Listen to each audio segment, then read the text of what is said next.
আমরা কিন্তু আবার চলে আসলাম মালদ্বীপ রিসর্টে। তোমরা দেখতেই পারলে যে গেটে লেখা ছিল মালদ্বীপ রিসর্ট। তো মালদ্বীপ রিসর্টটা ফার্স্টে ঢুকে আমার কিন্তু আমাদের বীরা পার্কের হ্যাপি ভ্যালি পার্কের মতো লাগছিল। তো সেরকমই ভাবছিলাম, মানে ফার্স্টের এই জায়গাগুলো সেম আমাদের বীরা হ্যাপি ভ্যালি পার্কের মতো লাগছে আমার কাছে। ঠিক পাশে এরকম পাখির মানে খাঁচা রয়েছে, অনেক ধরনের পাখি রয়েছে। আর এই জায়গাটা কিন্তু ভীষণ সুন্দর, মানে অনেক গাছপালা আর তেমন ছাওয়া, মানে রোদও যদি খুব থাকে কিন্তু কষ্ট হবে না। আর আমাদের তো সেদিন কোনো কষ্টই হয়নি, ওই যে এত হাওয়া ছিল তার জন্য। আর বরকে দেখো এসেই আগে গাছের নিচে বসে পড়েছে। এখানে বেশ একটা মানে সময় কাটানোর জন্য দারুণ একটা জায়গা। আর এটার নাম যেমন মালদ্বীপ রিসর্ট, তেমন কিন্তু পুরোপুরি মালদ্বীপের মতো এটার ভিউ। আর দেখো হাঁসগুলো বোন যেই দৌড়ে গেছিল ওই পাশে ওদের ভিডিও করবে, ওরা ব্রিজের নিচ থেকে এই পাশে চলে এসছে। আর যে দেখো মালদ্বীপ রিসর্ট নাম, তাই মালদ্বীপের মতনই কিন্তু কটেজগুলো করা এখানে, পুরো জলের মধ্যে যেমন মালদ্বীপের ভিউ সেম টু সেম পাবে। তো একদিন সময় কাটানোর জন্য কিন্তু দারুণ। রুম ভাড়াগুলো 1,500 থেকে স্টার্টিং, 3,000 অবধি রয়েছে। ভিতরে খুব লাক্সারি রুম তোমরা পেয়ে যাবে। তো যারা মনে করছো যে সময় কাটাবে চলে আসতে পারো, দারুণ পার্ক সব কিছু আছে। আর এই ব্রিজটার ওপর না আমার আসতে এতটাই ভয় লাগছিল, মানে পুরো জল আর তেমন হাওয়া, কাঠগুলো রয়েছে, আমার যেন মানে নিচের দিকে তাকাতেই পারছিলাম না, ভয় দেখেই বুঝতে পারছো। বোনের হাত ধরে তার জন্য যাচ্ছিলাম।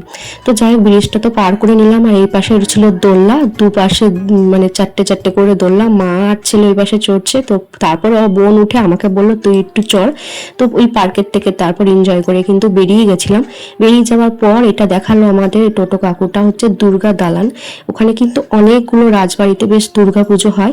ভাবছি একবার মানে দুর্গা পুজোর সময় ঘুরে আসলে দেখার মতো জায়গা। এমনিতে সবাই জানো যে টাকিতে কিন্তু বিসর্জন খুবই ফেমাস, মানে দেখার মতো বিসর্জন হয়, মানে দশমীর দিনকে আর কি। তো দুই পার থেকে বিসর্জন হয়, সেটা দেখার মতো। তো তারপর দেখো আমরা কিন্তু মানে লঞ্চে উঠে পড়েছি, যেহেতু বাংলাদেশ বর্ডারটা দেখবো তার জন্যই। আর সবাই দেখো বাপি হাই করছে। আর আমি না জলে প্রচণ্ড ভয় পাই, মানে আমি যে উঠে দাঁড়িয়ে কোনো ভিডিও করবো আমি প্রচণ্ড পরিমাণে ভয় পাচ্ছিলাম। তার জন্য বেশিরভাগ ভিডিওটা কিন্তু বোনকে দিয়েই করিয়েছিলাম, আর আমি চুপচাপ বসেছিলাম। এমনি আমার জলে ভয়, সাঁতার জানি না তার মধ্যে। আর যেহেতু এত মানে তখন পুরো জোয়ারের টাইমে আমরা উঠেছি, জলের স্রোত মানে দ্বিগুণ বেড়ে গেছিলো, যেহেতু পুরো জোয়ার ছিল।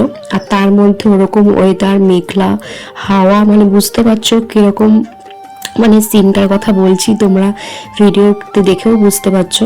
তো দেখো কত জোয়ার, যে তার জন্য আর জলটা পুরো কত স্পিডে যাচ্ছে, যেহেতু মোটর লাগানো রয়েছে স্টিমারে।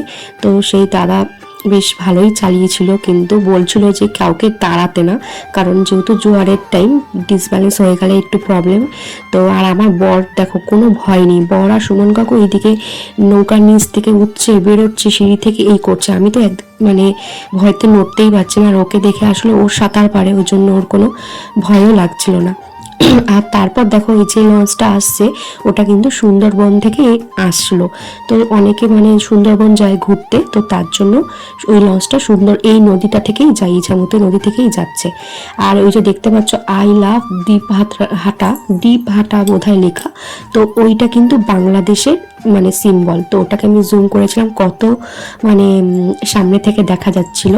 আর তারপর কিন্তু আমরা লঞ্চের থেকে নেমে একটু মনটা খারাপ লাগছিল যে এখন একটু পরে বাড়ি চলে যাব। আমাদের ঘোরা কিন্তু কমপ্লিট, পুরো টাকি ঘুরে নিয়েছি।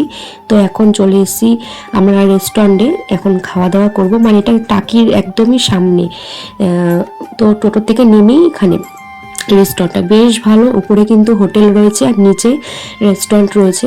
তো রেস্টুরেন্টটার নাম হচ্ছে রূপসী বাংলা। বেশ থিমটা বেশ মানে গ্রাম্য পরিবেশে, এখানে ভালো ভিউ আছে। আর ভেতরটাও খুব সুন্দর, এসি রয়েছে, খুব সুন্দর করে সাজানো, খাবার দাবার কোয়ালিটিও খুব ভালো। আর তোমরা যারা মনে করছো যে টাকিতে যাবে কোথায় খাবে, তো এই রেস্টুরেন্টে আসতে পারো, খুবই ভালো। আমরা খেয়েছি, আমাদের খুবই ভালো লেগেছে। তো এই যে দেখো দাদাটা এখন মেনু কার্ড দিয়ে গেল, বাকি দেখছিল যে কি নেবে। তো তারপর অর্ডার দেওয়ার পরে কিছুক্ষণ ওয়েট করার পরে কিন্তু আমাদের খাওয়া দাওয়া চলে এসছে। আর সব এত গরম, মানে খাওয়ার মতো না, বেগুন ভাজাটাও পর্যন্ত আমরা মানে হাত দিয়ে খেতে পাচ্ছি না, এত পরিমাণে গরম। তো ফার্স্টে নিয়েছি আমরা মুসুরির ডাল, তার সাথে লেবু আর এখানে বেগুন ভাজা, আর তার সাথে দিয়েছিল একটা মানে সব রকমের মিক্সড সবজি। দারুণ টেস্ট ছিল এটা, আমরা দুবার করে নিয়েছি, এত টেস্ট সবজি। আর ডবল ডিম, মানে ডবল ডিমের কষা নেওয়া হয়েছিল, প্রত্যেক জনের জন্য ডবল ডিম কারি নেওয়া হয়েছিল। আর মাছ টাছ আমরা নিইনি, কারণ বাইরে গিয়ে মাছ খেতে একদমই ভালো লাগে না।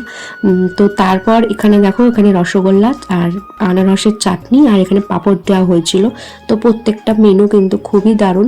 আমরা যেহেতু আর অন্য কিছু ট্রাই করিনি, মানে সিম্পলের মধ্যে নিয়েছি। আর আমি আর সুমন কাকুকে ডাকছি, সুমন কাকু খুব মন দিয়ে ডিম খাচ্ছিল। তো তারপর ডাকার পরে ক্যামেরার দিকে তাকালো।